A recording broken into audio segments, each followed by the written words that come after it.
Hello and welcome to Stories of Success. Today we will talk about Alexandria Ocasio-Cortez, the personal life, achievements and challenges of the United States representative. In a nearly 90-minute Instagram live video made in February 2021, Ocasio-Cortez said that she had previously experienced sexual assault. She recounted her experience of fear during the 2021 storming of the United States Capitol. During the 2018 election campaign, Ocasio-Cortez resided in Parkchester, Bronx, with her partner, web developer Riley Roberts. Alexandria Ocasio-Cortez, also known by her initials AOC, is an American politician and activist. She has served as the U.S. representative for New York's 14th Congressional District since 2019. Ocasio-Cortez is the youngest woman ever to serve in the United States Congress. She has been noted for her substantial social media presence relative to her fellow members of Congress. The 29-year-old attended Boston University, where she double majored in international relations and economics. Rashida Tlaib and Ocasio-Cortez are the first female members of the Democratic Socialists of America elected to serve in Congress. She advocates a progressive platform that includes support for workplace democracy, Medicare for all, tuition-free public college, a federal jobs guarantee, a Green New Deal, and abolishing the U.S. After graduating from high school, Ocasio-Cortez enrolled at Boston University. Her father died of lung cancer in 2008 during her second year. After college, Ocasio-Cortez moved back to the Bronx and took a job as a bartender and waitress to help her mother. She later launched Brook Avenue Press, a now defunct publishing firm for books that portrayed the Bronx in a positive light. During the 2016 primary, Ocasio-Cortez worked as an organizer for Bernie Sanders' presidential campaign. After the general election, she traveled across America by car, visiting places such as Flint, Michigan, and Standing Rock Indian Reservation in North Dakota. Ocasio-Cortez began her campaign in April 2017 while waiting tables and tending bar at Flat's Fix, a taqueria in New York City's Union Square. She was the first person since 2004 to challenge Joe Crowley, the Democratic caucus chair, in the primary. On June 15, the candidates' only face-to-face encounter during the campaign occurred on a local political talk show, inside City Hall. On June 18, a debate in the Bronx was scheduled, but Crowley did not participate. He sent former New York City Council member Annabelle Palmer in his place. On June 26, 2018, Ocasio-Cortez received 57.13% of the vote to Crowley's 42.5%, defeating the 10-term incumbent by almost 15 percentage points. The result shocked many political commentators and analysts and immediately garnered nationwide attention. Bernie Sanders and Noam Chomsky congratulated her. Several commentators noted the similarities between Ocasio-Cortez's victory over Crowley and Dave Bratt's Tea Party movement-supported 2014 victory over House Majority Leader Eric Cantor in the Republican primary for Virginia's 7th Congressional District. Like Cantor was a high-ranking member. Ocasio-Cortez was endorsed by various politically progressive organizations and figures, including former President Barack Obama and U.S. Senator Bernie Sanders. She spoke at the Netroots Nation conference in August 2018, and was called the undisputed star of the convention. Crowley remained on the ballot as the nominee of the Working Families Party and the Women's Equality Party. Neither he nor the WFP party actively campaigned. Ocasio-Cortez called the WEP, which Governor Cuomo created ahead of the 2014 New York gubernatorial election, a cynical, centrist group that endorsed male incumbents over female challenges. Ocasio-Cortez received little coverage on most traditional news media outlets. Ocasio-Cortez's campaign was featured on the cover of the June 2018 edition of The Independent, a free New York City-based monthly newspaper. In a tweet, she hailed the cover appearance on NYC's Classic Monthly as an important breakthrough for her campaign. Otherwise, Ocasio-Cortez was barely mentioned in print until her primary win. Ocasio-Cortez was one of the subjects of the 2018 Michael Moore documentary Fahrenheit 11/9. It chronicled her primary campaign.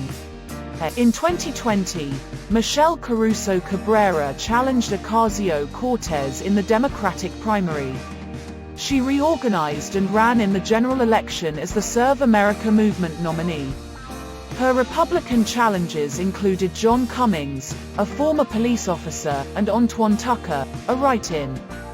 The American Prospect wrote in October 2020 that Ocasio-Cortez was spending the 2020 campaign running workshops for constituents on workplace organizing, fighting eviction, and organizing collective childcare.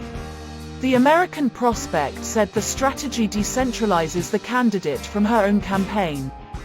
Taking office at age 29, Ocasio-Cortez is the youngest woman ever to serve in the United States Congress, and also the youngest member of the 116th Congress. When the 116th Congress convened on January 3, 2019, Ocasio-Cortez entered with no seniority but with a large social media presence. In November 2018, Ocasio-Cortez participated in a climate change protest outside the office of House Minority Leader Nancy Pelosi. In January 2019, when Ocasio-Cortez made her first speech on the floor of Congress, C-SPAN tweeted the video. Within 12 hours, the video of her 4-minute speech set the record as CSPAN's most watched Twitter video by a member of the House of Representatives. In February 2019, speaking at a congressional hearing with a panel of representatives from campaign finance watchdog groups, Ocasio-Cortez questioned the panel about ethics regulations. Ocasio-Cortez asked Michael Cohen whether Trump had inflated property values for bank or insurance purposes.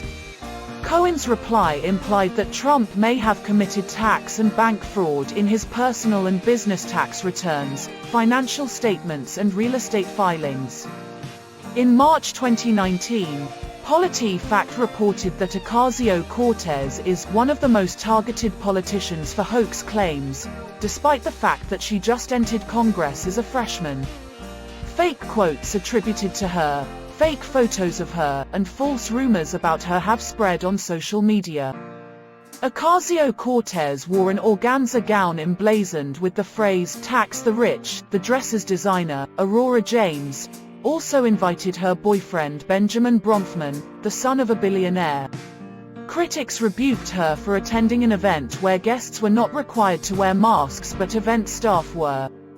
Ocasio-Cortez is a member of an informal group of progressive members of Congress called the Squad. On July 14, 2019, Trump attacked the Squad in a tweet, saying that they should go back and help fix the countries they came from rather than criticize the American government. 3 of the women were born in the United States. Res. 109.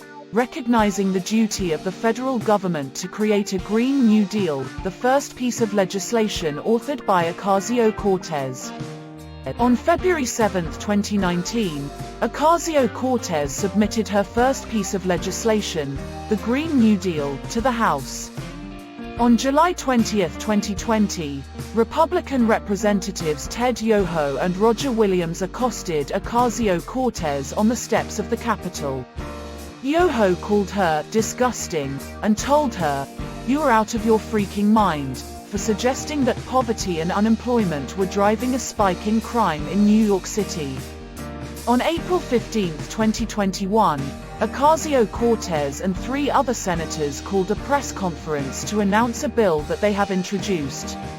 The bill would implement postal banking pilot programs in rural and low-income urban neighborhoods where millions of households cannot access or afford standard banking services.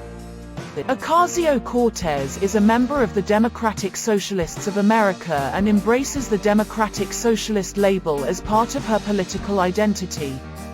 Ocasio-Cortez supports progressive policies such as single-payer Medicare for all, tuition-free public college and trade school, and a federal job guarantee. She also supports abolishing U.S. immigration and customs enforcement, ending the privatization of prisons, enacting gun control policies, and energy policy relying on 100% renewables. She is open to using modern monetary theory, a heterodox economic theory with little support among mainstream academics. Ocasio-Cortez told Anderson Cooper that she favors policies that most closely resemble what we see in the UK, in Norway, in Finland, in Sweden. Ocasio-Cortez speaks on a Green New Deal in front of the Capitol building in February 2019. Ocasio-Cortez has called for more environmental hardliners in Congress. She has described climate change as the single biggest national security threat for the U.S. She has argued that to avoid the end of human existence, global warming must be addressed immediately. Ocasio-Cortez's environmental plan advocates for the U.S. to transition to an electrical grid running on 100% renewable energy.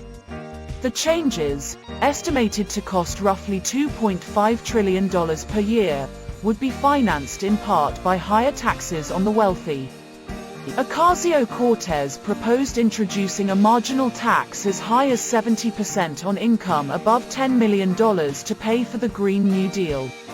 According to tax experts contacted by the Washington Post, this tax would bring in extra revenue of $720 billion per decade. Ocasio-Cortez has expressed support for defunding and abolishing the U.S. Immigration and Customs Enforcement Agency. In February 2018, she called it a product of the Bush-era Patriot Act suite of legislation, and an enforcement agency that takes on more of a paramilitary tone every single day.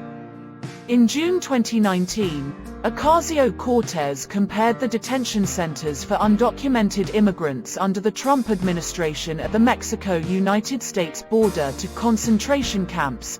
She cited expert analysis, linking to an Esquire article quoting Andrea Pitzer, author of One Long Night, A Global History of Concentration Camps.